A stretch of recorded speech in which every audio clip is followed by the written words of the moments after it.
right. Hello and welcome to the Magic Mindfulness Podcast. I am your host, Rachel Hupp, and I'm really excited to bring a guest on with me today. Her name is Kim from ByHers Peace of Mind. Welcome, Kim. Thank you, Rachel. Hi, it's nice to see you today. Good to see you too. Let me read your bio and then we'll dive right on in. So, Kim is a veteran of the US Army, and as a veteran, she spent more than 28 years in the military. Kim Byers knew that she needed to find her purpose. Having cared for her sick mother and losing her to triple negative breast cancer, Kim experienced a heartbreak that was brutal for her to overcome. Kim watched several other close relatives, including her younger brother, succumb to the same illness. She suffered immense grief. The grief that Kim suffered at the loss of her loved ones would lead to a battle with depression, and the journey would not be in vain. Through Kim's sufferings and hardships, she created a 7-step process for her healing, and in doing so, she would soon realize her purpose.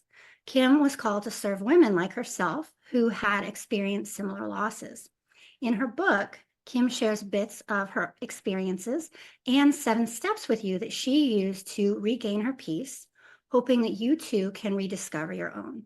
Journaling your journey is one of the strategic tips that has helped her. And so, wow, I can resonate with that because I just lost my mom a couple of years ago, and that's not easy to recover from at all. Yes, and I'm glad you can relate to that, Rachel. And I'm sorry to hear about your mom's passing. Yeah, when we talk about those different things that bring us down or get us to the point where we feel like we're depressed and so on, losing my mom was one of those things. It was huge for me, and it wasn't just my mom. I spoke about my brother, and I also lost an uncle and an aunt during that process as well. And it was all to cancer. So when I speak about that, and I learned from the research that I've done in reference to cancer and how it affects everybody different, and the 4 different types of cancer they all had, I was like, wow. Can you imagine all the women that are out there, and men as well? I speak to men too, but not as much, that are going through that process, and they're trying to figure out how to gain their footing again to move forward in life. I know it's hard. Luckily, I had a coach when I was the grief doesn't go away, but I had someone to help me process it because it was life changing, life altering, like debilitating grief. And it's just so difficult to navigate your way through that. Yes, it is. And when you think about the mindfulness of that person that you lost, you have to really consider, what would that person want me to do today? What would they want me to say today about where I am and what I'm doing? And that's why I talk about the 7 steps that help me to get through that. Now, you never get over the grief, you never get over the loss of that individual, but you can get through it. And the way that I look at it is, I ask myself, what would my mom want me to do if I was having a rough day? Because I'm thinking about her, I'm remembering her smells, her voice, her laughter, you know, and how passionate she was about other people. And I think about, what would she want me to do? The last thing she said to me before she passed away, she said to me, don't stop working on your dreams. Don't stop going forward and doing the things that I know that you want to do. You can now not worrying about me, not, taking care of me, taking care of yourself. And that's one of the things that I really think mindfulness for us that we need to do more of. We need to continue and work on taking care of ourselves, because we don't do that when we're taking care of all these other people, things, whether you have kids, you have a husband, you have dogs, cats, it doesn't matter, even a demanding job. Being mindful of taking care of yourself is one of the most important things that you can do to help those going forward. I'm so glad that you brought that point up. One thing I'll touch on, and then I'll circle back to that, is I love the message that your mom left you with. The sign that I have behind me, for those who are watching on YouTube, you can see it. It says, follow your own path. My mom got me that sign, and she always encouraged me to follow my own path, not to do what, necessarily I thought was expected of me by society. And it sounds like your mom was telling you the same thing, to follow your dreams, to follow your heart, to trust yourself. And that's really powerful. Yes, yes, yes. And I think when we think about our moms, Rachel, we think about all the encouraging words they said to us, all of the things that they pushed us to doing. And then, on the flip side of that, we think about, okay, what does society want me? How can I be a member of society in a positive way? But you don't think about, oh, I'm going to lose myself. I'm losing myself in all of this. You don't think about that. But your moms, our moms, or anyone that you've lost kind of brings it home for you because they switch it up and they tell you, hey, what is it that you really want to do? What is it Yes. that you really want to do? And not what other people think you should be doing. And that's what changed me into doing what I do today. Yes, yes. And we'll get more into that in just a minute, Kim. I do Sure. want to circle back because you were talking about self-care and the mindfulness that's required to make sure that we're prioritizing that. And I think that that is just such an important concept. And it's something that we know that we need to do. But I don't know about you, but I find when I get busy, and many of my clients too, when we get busy, it seems like that's the first thing to go, when in reality, that would be the one thing that would make everything else easier. And Mhm. so I just wanted to acknowledge that I value that you brought that up. And I really appreciate that because I think it's something that even though we know it in our heart to be true, it doesn't make it easy. Oh, and it doesn't, Rachel. Sometimes when, I'm sitting there and I'm thinking about, okay, I want to go to the gym today. And then I'm like, do you have time to go to the gym? Absolutely, you have time to go to the gym. Why? Because that's a part of your self-care. If you don't go to the gym like today, I woke up today feeling horrible. I was in pain. I went camping this weekend and I overdid it. I overdid it. And so I was in so much turmoil with trying to decide, do do I go to the gym or do I stay home and stay in pain? I chose to go to the gym because I knew my trainer would say, I'm glad that you came, and she did. Let me work you out and stretch you out so you're not feeling that achiness and that pain that you're feeling from sleeping on the cot or doing a whole lot this past weekend. So I'm glad that you and I have acknowledged that self-care is so important. It is. It is. It really is. So why don't you tell us a little bit? You have a book and a journal out, right? Do you want to tell us a little bit about your story? Absolutely. So to talk about my story, I was a caregiver to my mom. And my mom and I we're like best friends. We did a lot together, and being in the military, wherever I was stationed, I always wanted my mom to come there and to visit so she could see the different countries. And she was able to do that. A lot of the countries I visited, except for when I was deployed, she was able to visit. So one year she told me, she said, Kim, she said, I have something to tell you. And I'm like, okay. And she says, I think I might have cancer. I said, what do you mean you think he might have cancer? She said, well, the doctor said they found a lump in my breast. And I was like, okay, you just went for a physical. She's like, that's when they found the lump. So when they found the lump, they said to her, did you realize it was there? She's like, no. And so fast forward, it turned out she had triple negative breast cancer, which is a rare breast cancer for women, especially women of color that actually have that form of cancer. And with the diagnosis, she said to me, she said, I've been hit with this, but I'm not going to quit. I'm going to fight. And that's what she did. She kept fighting, and she really actually won the battle. Because if you think about when you have a disease or you have an illness or you have something happen, a heartbreak, or you have something going on, what's the first thing you think? Oh, why this happened to me? Mhm. Oh, woe is me. When my mom said that, it was like the light bulb turned on and was like, hmm, who else could it happen to? I know my mom was one of the strongest women I know in my life. And so when I said that, I didn't say it outwardly. I just thought it. And I was like, wow, I know my mom's going to fight. She's going to fight, fight, fight. And that to me was a story that needed to be written. And that's why I wrote the book. It talks about her journey through the cancer, the processes that she went through with the chemotherapy, the radiation, all of the stuff that she had to go through, going from hospital to hospital, treatment to treatment. Some days she felt wiped out, other days she had a little pep in her step. And then it dawned on me. wow, I need to talk about it. I need to journal. And I asked her, could I? And so that's what developed into the book. And then as I've gone on, I've thought, well, someone could use a workbook to actually do some work outside of just reading the book.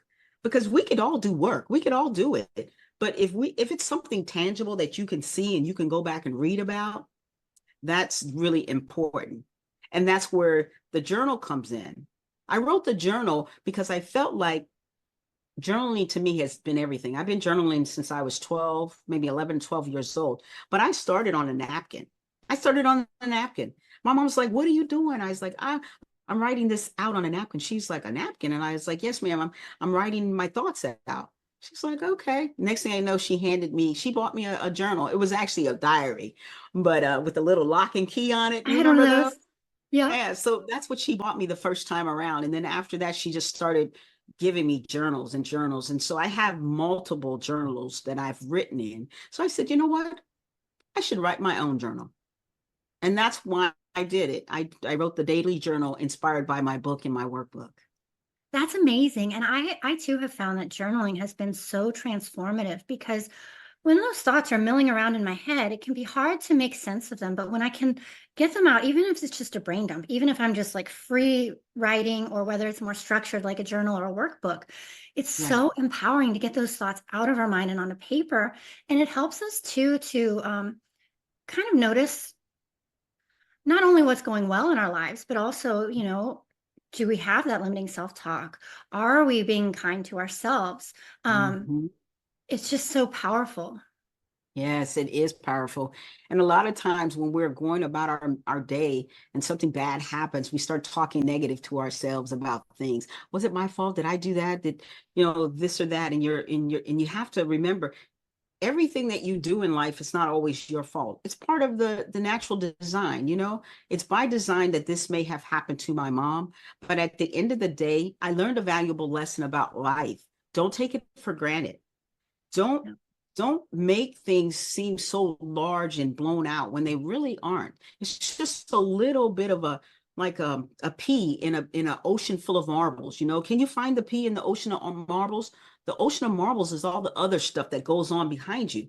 But that little pea that you find in there is your problem or something that you're going through. But you see all of the marbles in the ocean, you're like, okay, I want to pick the prettiest one out because my pee is no longer important because it's not that big of a deal. So we have to think about all of those things we discuss in our heads and how they transform into positive thinking, positive mindset, positive things that we should be doing, in our lives. And it just makes it, for me, it just makes it a lot better. And for your listeners out there too, you want to make sure that they know that anything that you're going through, if you can write about it or you can talk about it, you can get through it. You may not necessarily get over it right away, but you can get through it. Yeah. That is such a valuable message. Yes. And I'm glad that you said that. Um,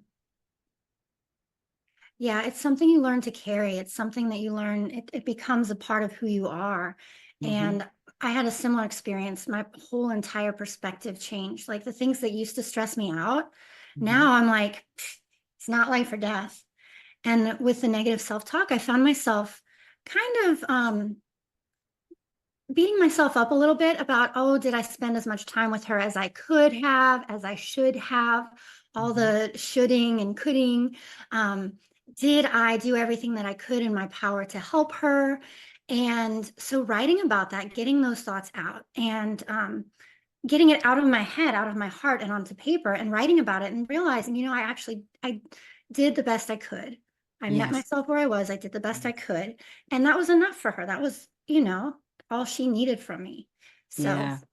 Yeah. That's because you don't know. I mean, when you think about the conversations, not the last conversation or just the general conversations that led up to the point, when it comes to our parents, our moms, it's like, wow, I never thought about that. And she puts it in a different perspective.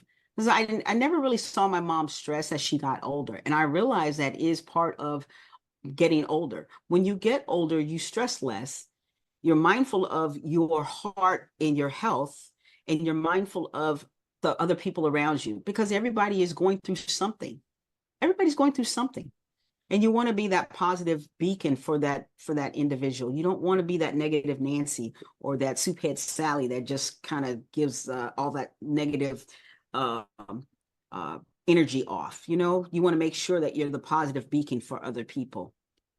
Yes, yes. And I appreciate that you shared, Kim, about not only journaling our thoughts, getting the thoughts out of head, but also talking to people about them, because Yes. that was the most debilitating grief I'd ever experienced. And I had I mean, I knew it was coming. I didn't know it was going to hit me that hard. And, it was hard to get out of bed in the morning.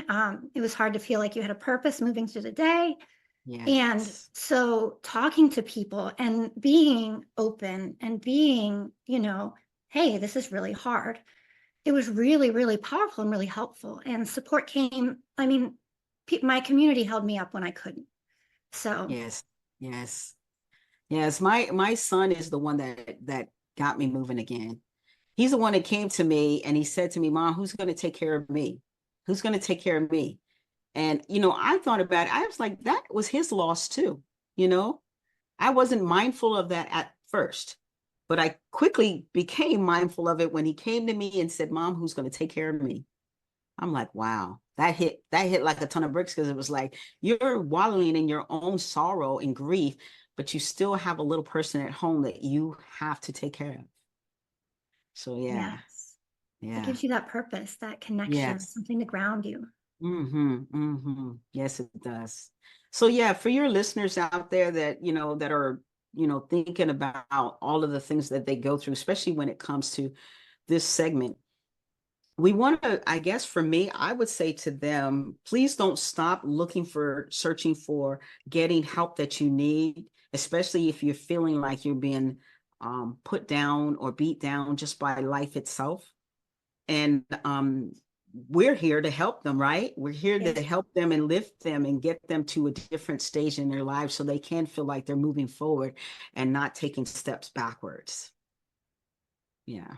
Yes, getting the support you need, whether it's from the community that you already have, whether it's reaching out to a counselor or a coach or a therapist, Mhm. whatever avenue you need to take. I don't know how I would have gotten through this if it weren't for my coach at the time. I mean, we did a lot of journaling activities. It was a lot of getting everything in here out and acknowledging it and accepting it. And it's a process. But one thing that was really difficult for me, almost at first, I felt guilty finding joy in my day. And because I felt so bad, like, and what I learned was that there's space for all of it. There's space for all of it. The Mhm. grief, Mhm. it's not a negative emotion. It's just a natural part of life. We label it as negative. Nobody wants to experience it, but it's a natural emotion on the spectrum of emotions. And so for me to stop labeling it as bad or negative and just to accept it as a part of my human experience, I was Yes. able to, I don't want to say detach from it, but get more curious about it. And I was also able to recognize that it was okay for me to hold space. I can process this grief. But at the same time, I can find joy, like you were talking about, finding joy, pockets of joy in my day, things that make me smile. And that's what mom would have wanted for me. So, Absolutely, absolutely. And I believe that too, because I think our moms know where we were when they were, in transition is what I like to call it. When they were in transition and we had that last conversation with them, they knew that even though we stood up strong and we tried to, be there without tears and smile and everything, I know that they know we were going to have a rough time, because for me, it was devastating for me at the time. And I was riding on my stationary bike, and all of a sudden I just broke down because I didn't know what I was going to do now that she was gone. I'm like, what am I supposed to do now? I really was lost. And I felt like, oh my gosh, my anchor, my support, it's gone. It's gone. That's all I kept thinking. And I too had to get a therapist to help me through that and process that grief, because taking care of somebody, being a caregiver to somebody, It doesn't take a toll on you. It's just different. And when that person's gone, I feel you. I see you, Rachel. I feel the same way. It is very difficult. But if we process it and we keep remembering what our moms meant to us and what we meant to them, it helps us to be able to still move forward. The tears are going to flow. The tears are going to continue to come, but we have to go in and feel the emotion. We have to sit in it and just know that that's what they want us to do, but then they want us to not dwell there and they want us to continue to move forward. That's So exactly yeah, yes, yes. The mindfulness, right? that's exactly what I was about to say. Yes, you read my mind. The mindfulness, that aspect, like that, I think is truly what helped me get through it, because I don't think I'm through it. I don't think, like you said, we ever get through it, but it helped me learn to carry it. Because like There you go. you, I just I was like, how am I gonna survive? I don't know how I'm gonna survive this. And then I'm like, well, you're strong, you can do it. You have no choice. She would have wanted you to. I mean, what's the other? There's no good alternative. So No, there really isn't. There really isn't. Mm-mm. yeah, but the mindfulness, the sitting with it, the my yoga practice, my meditation practice, my journaling practices, all of these things, Mm-hmm. they hold you, they create a space for you to be exactly who and what you are. They meet you where you're at. And Mm-hmm. it's just so transformative. It allows you to transform that deep grief into something that becomes over time more manageable. Oh yeah, absolutely. I agree with you. The managing part is the key, and you nailed it. The managing. How do you grieve and manage the grief and still be able to move? And that for me was one of the hardest things at first. But then I realized something. If I say to myself, it is okay to not be okay that day. If I say, today I'm setting boundaries for those that are trying to I would say, get at me, because today I need to take time out for Kim. I need to break away and I need to take time out and take space for me. I need to meditate. I need to go to the gym. I need to write in my journal, but I need to emotionally be prepared for that time. And that is the okay. It's okay to not be okay today. I'm setting boundaries. I'm not talking. I'm not going to get on the phone. I'm not getting on social media. All those things have to happen in order for you to build that positive space in your heart and also in your mind to know that you're going to have bad days. You're going to have bad days. And those days may revert back to the loss of your parent, your mom, your husband, your child, whatever that is. It's going to revert back there, but you have to sit in it, but not dwell in it, and then say, hey, today I'm not okay, and I need some boundaries. Yes. And one thing that I found was really triggering, where I had to be very mindful ahead of time, is upcoming anniversaries and events. Especially the first 2 years, being mindful ahead of time to be like, okay, for the 2 weeks leading up to this event, I really have to set aside some extra time to set healthier boundaries, like you said, and really make sure that I'm taking time to process my emotions, because if I don't, they're going to come out when I'm not ready for them, which happens Yes. anyway, but Yeah. not quite as often when you make the time and space to allow them to come. You ease into it, especially the birthdays, the Mother's Day. Oh my goodness, and the holidays. My mom loved the holidays. I have to ease into them every single time, and I have to really schedule something else to do. Because if I don't, I'm going to sit in it. I'm going to sit here and I'm going to sit in it and I'm going to sit in it. From October to January 1st, I'm going to sit in it. And it's like, Mhm. oh my gosh. So now I'm very mindful of that, and I'm very conscious of plan something, do something, go somewhere, you know? I like Yes. that. That's very helpful. Mhm. Yes. Awesome. Well, you have an event coming up in March, right? Combat to Confidence. Do you want to tell our listeners about that? Yes, I do. So my event, it's a conference. It's called Combat the Confidence, and it's where folks will come and they will find a way to stop battling all that stuff that they've been battling. And I want to help them to get confidence to say, hey, I'm no longer going to fight with that anymore. I'm no longer going to get stuck in that space anymore. I'm going to get the confidence to build up and roll out. I'm just going to move. So I always say, when someone asks me, well, what does combat the confidence means? Well, it means that you're going to push out, you're going to pull up, and you're going to live again. You're going to get out of all of that nonsense, and you're going to find the confidence to move forward. So yeah, in March, we're going to do that it's in Springfield, Virginia, where I Okay. live. I live in Fredericksburg. So it's Springfield, Virginia is the northern part of Virginia.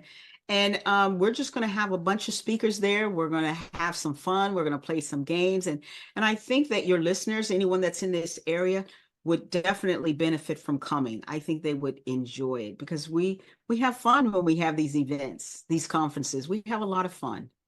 Yeah, that sounds amazing. I'm in the Shenandoah Valley, so that's not a far drive at all. That would be very manageable. Oh, nice, nice. That'll be good. Yeah, Well, I invite you to come. that sounds fun. Yeah, Thank so you. can people register for that on your website and find out more about it? People will be able to register soon, but my website is www.ByHers Peace of Mind. That is ByHerspom, stands for peace of mind.com. And you can find me on all social media platforms at I am Kim Byers. That's my regular name, Kimbyers, all one word. Or you can just put in Kimberly Byers, Byers, and find me. Perfect. And I'll include links to all of these in the show notes too, to make it Okay, easier for thank our you. listeners to find Yes, you and connect with absolutely. you. And they can keep an eye out to sign up for your conference. For my conference, get the book, get the workbook, get the journal. I love it. Yes. Yeah, I was going to say, why don't you do a quick recap about the book, the journal, and the workbook? Just maybe a quick overview of each one. It sounds like they were a very Sure. powerful combination.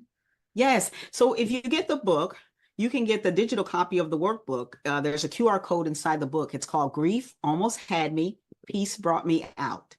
And that is the story of my life, going through grief, trying to find that peaceful point where I can move on. And then the workbook works with the book in order for you as the listener or the participant, to really write down things that you are struggling with inside the workbook. And then you go step by step, of course, with a little bit of help from me, to go through that process. Because as a coach, this is what we do. We want to make sure that you're successful moving forward, and we never want you to be left with questions. I don't know what I'm supposed to be doing next. So we take you from step to step to step. And then the daily journal is inspired by the book, by my book, Grief Almost Had Me, Peace Brought Me Out. So that way you can journal your journey through the process. And it's full of affirmations and motivational messages and quotes to whoever reads the book. It's really, really helpful. That sounds so powerful. And I love that you have the combination. And I don't know, it empowers people. I feel like the workbook with the book together to turn those insights into action. So you feel like you're Yes. actually doing something. Mm-hmm. That's so powerful. Thank you for sharing. Thank you. Thank you for asking about it. And also, they're all available on Amazon. All three of the books are as well. Oh, great. Yes. Perfect. Well, if you had any final thoughts or words of wisdom that you would like to leave our listeners with today, is there anything that's on your heart? Yes, Rachel. One of the things that's on my heart is to tell your listeners, whenever you're going through stuff or going through anything, don't ever feel like you're stuck there and that you can't move on. It's important to get the support that you need. Reach out to, whether it's a friend, a coach, a therapist, a clergyman. Reach out to someone. Don't ever stay stuck in that space and not feel like you have no out. Yes, that's so powerful. Thank you so much, Kim, for Very being welcome. here. I appreciate you so much. And to our listeners, thank you for listening to another episode of the Magic Mindfulness Podcast. Be sure to check out the show notes so that you can connect with Kim and check out some of her amazing resources. Thank you, Rachel.